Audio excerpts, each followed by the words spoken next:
Ils ont fait le voyage en glacière depuis Londres et pour eux c'est le grand jour. Ces escargots retrouvent enfin la terre de leurs ancêtres, prélevés sur place il y a 30 ans. Pour se lâcher, il faut procéder en douceur. Les boîtes contenant les partulas sont accrochées aux arbres et c'est à leur rythme lent qu'ils regagnent leur habitat naturel. Je trouve ça très émouvant de faire revenir les petits de 33 ans après sur leur lieu d'origine. Et bon, après vérification, il semblerait que ça peut fonctionner ici. Victime d'une autre espèce d'escargot introduite par l'homme, le partula a beaucoup souffert jusqu'à l'extinction quasi complète. Le sauver n'a pas été aisé. Le zoo de Chester en Grande-Bretagne s'en est chargé, avec patience, car tout est lent en matière d'escargot.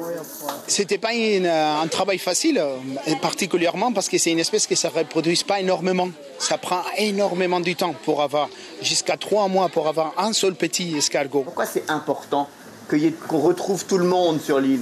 S'ils ne sont pas là, ça va poser un problème, parce qu'ils sont là depuis toujours. Témoins de ce retour, les élèves de 6e du collège de Huahine. Ils découvrent le rôle du areho, le nom tahitien du partula, dans la culture polynésienne et la biodiversité. Ces escargots, ils étaient connectés aussi avec la culture de cette île. Ils étaient avant dans les colliers, mais malheureusement, c'est parti. Depuis presque 30 ans, il n'y en a plus. Donc c'est un signal aussi, un message aussi pour les futures générations, que c'est jamais tard. On peut toujours travailler. 2000 partulas ont été relâchés à Huahine aujourd'hui. Dans 2 mois, c'est à Raiatea que l'expérience sera tentée. Voilà, nous rejoignons en direct de Huahine Lorenzo Marama et son invité, un spécialiste britannique du zoo de Chester. Lorenzo, ce lâcher de partula est très symbolique car sans le travail de ces scientifiques, eh bien, ces espèces auraient complètement disparu.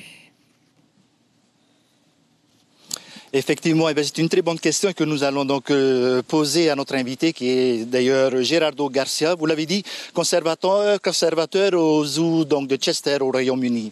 Bonsoir. Bonsoir. Alors, sans le travail scientifique, donc ça fait un peu plus de 30 ans, aujourd'hui, peut-on dire que ça y est, les partulas sont sauvés? Malheureusement, oui, ça aurait été très triste, mais on avait commencé juste la récupération de ces 300 derniers escargots, que heureusement il avait l'initiative ici de les récupérer, les envoyer vite fait pour les sauver, et au fur et à mesure, avec les années, petit à petit, la population, on l'a récupéré en captivité.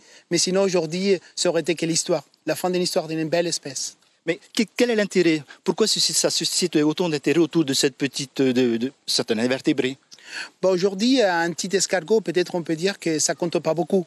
Mais il faut les voir dans une grande vision. Pas simplement les côtés biodiversité et l'importance de l'espèce, mais aussi de la valeur culturelle. On ne veut pas dissocier la valeur entre l'homme et les animaux. Aujourd'hui, la valeur culturelle, elle est disparue.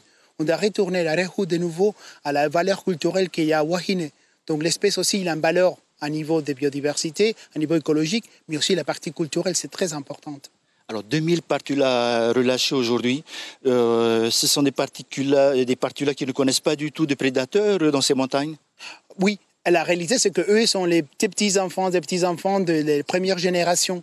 Mais comme un invertébré, on a la connaissance qu'en général c'est des animaux qui apprennent très vite. Donc ils n'ont pas besoin d'information, d'un traitement.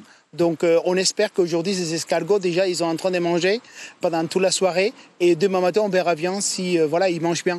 L'une chose qui ne sait pas, c'est par rapport aux déprédateurs. Ça, c'est une nouvelle déprédateur. Il y a les vers plats?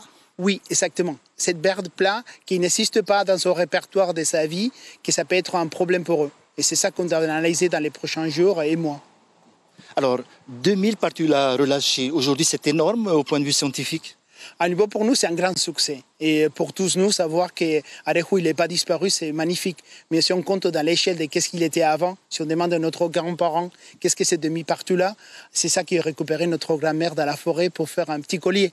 Donc on doit continuer à travailler. Aujourd'hui, c'est un petit pas, un très grand pas pour l'avenir, mais il faut travailler tous ensemble.